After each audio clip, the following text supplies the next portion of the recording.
Hey guys, today I wanted to take you through the process of making Poison, our latest collab with Andrew Naglund. And yet again, I'm not walking you through the project, but instead I'm explaining you the decisions I took while I was working on the track. So without any further ado, let's just get right into it.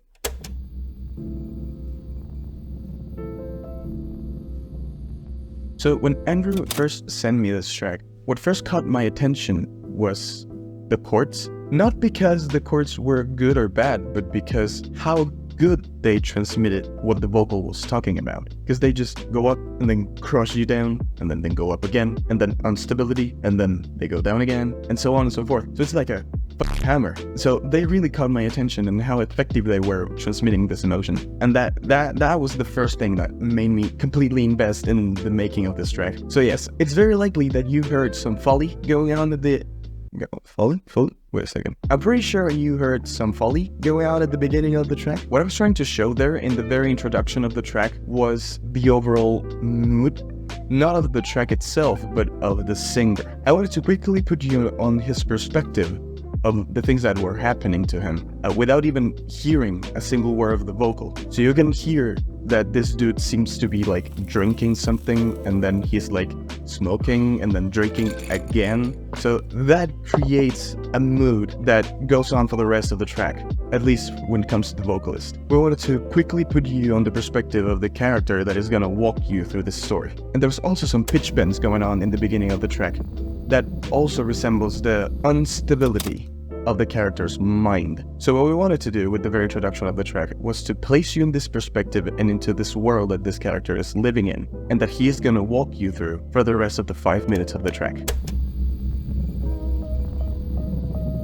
So then we move on into what I consider to be the second most relevant part when it comes to storytelling, and that's the build-up and the drop. There's a bit crushed sound that comes in the build-up. This bit crushed sound, just like the pitch bends in the intro, play a huge role in transmitting this state of mind the character is in. The moment they come in is the precise moment when this character tells you the whole plot of what he's going through, and is a third-party poison his relationship with someone else. This bit crush effect in this beautiful sine wave sound resembles how terribly broken his heart is and how broken the character itself is. And then in the drop, of course, we keep going with this bit crush sound together with some other layers for the lead. But also what we did was that through the mixing of the drop, the low end sounds incredibly rumbly. You can tell a clear division between the low end from the kick and the low end from the sub bass, even though they don't really collide between each other. And the reason behind this is,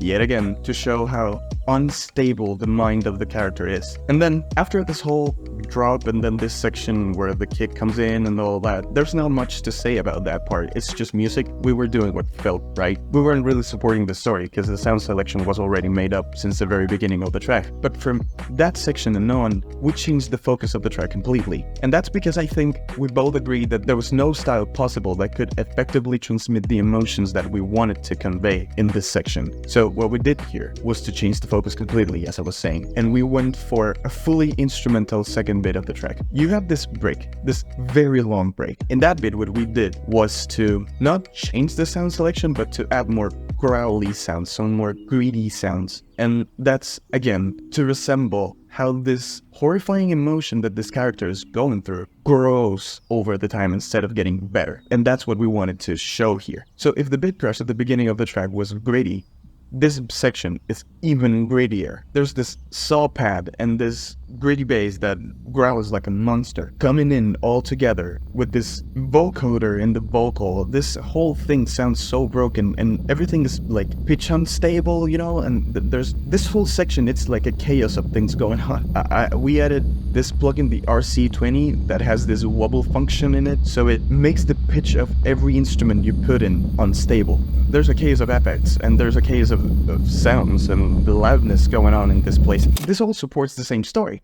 This is all the mind of the character. This track resembles the mind of the character and the story he's telling us and everything. This is all just one big story. And then this whole thing just explodes in this gigantic climax where you can barely distinguish any other sound other than this Reese bass, this huge sub bass and this saw wave pad, which then in the track blends and bends the notes to reach the next chord. So everything is unstable, everything is greedy, nothing feels right. It just feels like a huge loud mess. And then this climax breaks into this very minimal section, which is the outro of the track. This outro of the track consists in 2 layers of pianos, 1 layer of the lead, and the dry vocal. This, I think, 3 or 4 elements were enough to convey the absolute loneliness that this character ended up in. And the worst part is that this loneliness was not even generated by himself. So then the piano, which is the only element that we haven't broken, starts distorting, starts pitching up and down. So every instrument that we add in this track at some point breaks, just like the character.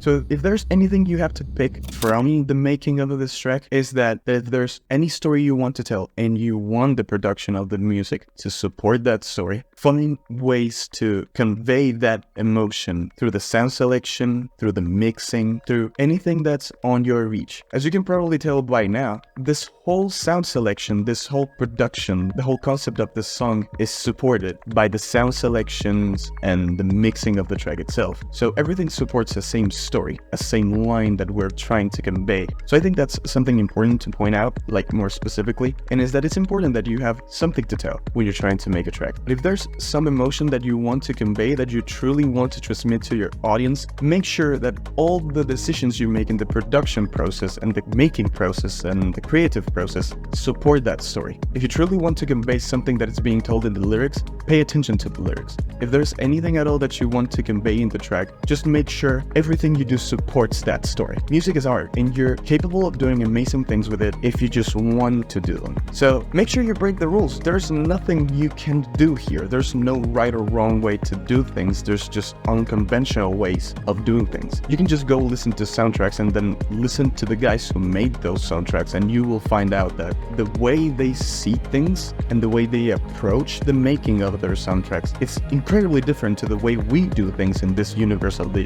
EDM music. But there's no difference between EDM music and soundtracks. They're both music.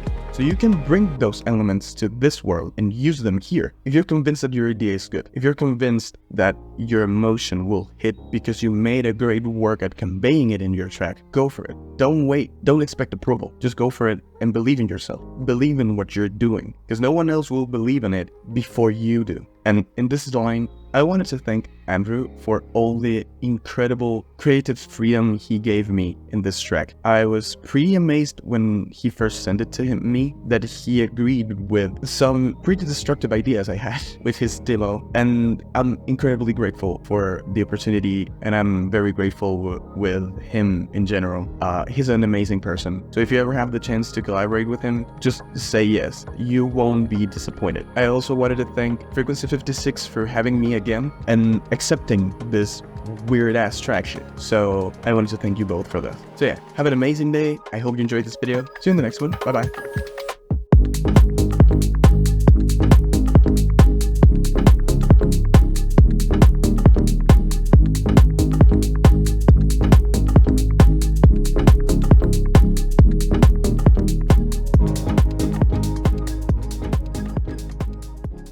Is it Foley? What the f